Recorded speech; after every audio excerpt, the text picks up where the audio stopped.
I want to talk about when I first realized that keeping the Father's commandments was necessary and important for those who call themselves children of God.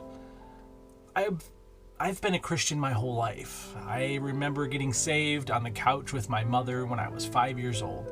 And my parents were involved in ministry, teaching classes. My grandfather was a pastor. My father preached many times throughout my life. I became a youth pastor before I got married, and I taught the youth for 12 years. I spent so much time preparing lessons and teaching the children that I never really spent a lot of time developing answers to the questions that I myself had. And I didn't realize how many questions I had until all of a sudden they stacked up and I was in a crisis of faith. I asked my pastor about these questions and he just didn't have any good answers. How come there were so many laws in the Old Testament that we didn't follow anymore? Why did we pick tithing as such an important part when all the rest of it didn't seem to matter? So I ended up leaving the church, and I had a lot of free time where I was just at home reading my Bible, trying to find truth. And that's when I got into the book of Leviticus. I was in a deep depression. I was overweight, and I just sat around playing video games and watching movies all the time. I'd allowed so much of the world to get into my life that I wasn't even doing anything that would make me set apart from the world. I was the world, and I had nothing to offer to anyone, not even myself. I started doing a deep search, asking the Father to show me something.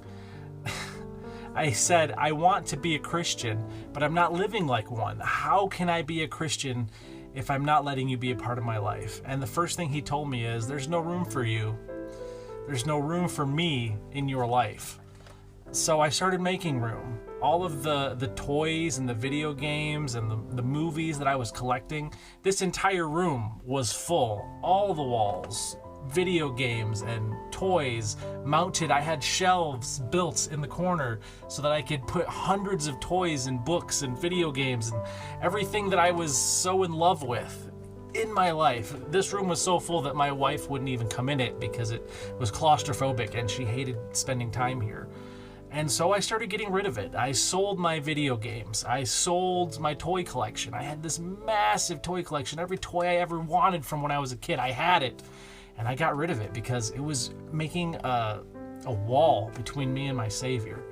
And it worked. The more that I obeyed him, the more that he started filling up those empty holes in me with himself. And I just had this awakening to read the Word and to find truth and to find what he really wanted for my life. And I decided that I was going to start reading through the Bible again. I've read it several times in my lifetime, but I knew I needed to actually understand it and knew what it said. So I did. I started reading, and he showed me so much. When I got to the book of Leviticus, what stuck out to me over and over and over was that he kept saying, for all your generations forever. I was outside working on a project in my barn, and I just kept hearing that phrase as I listened to the Bible on Audible over and over again, all your generations forever. And it started to set in that these were commandments that he meant his people to follow forever. And I brought this to my mom and I said, what is this? This is forever? Are we supposed to be doing this? And it turned out that my sister had been asking her the same questions for like a year. And we all decided we were going to start obeying Yahweh no matter what. And so we started keeping the commandments as best as we could. How did we start? We started with keeping the Sabbath. That was the biggest one. That was the first of his appointed times. The seventh day, we celebrate on Saturday. And from sundown to sunset, every day on Saturday, we keep that day holy. We do no work. That's how we started. And he just continued to reveal from there. And I've been blessed to have a family who follows with me.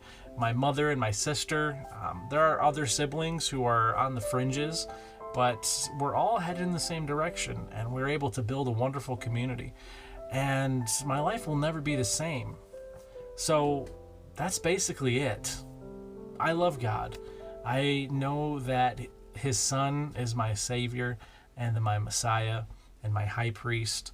And I want to just obey him with everything that's in me. And the more that I study and the more that I learn, the more I understand that his laws are for us today to follow. So that's basically it. Thanks for listening to this super long video. If you made it to the end, I want to say blessings to you and shalom.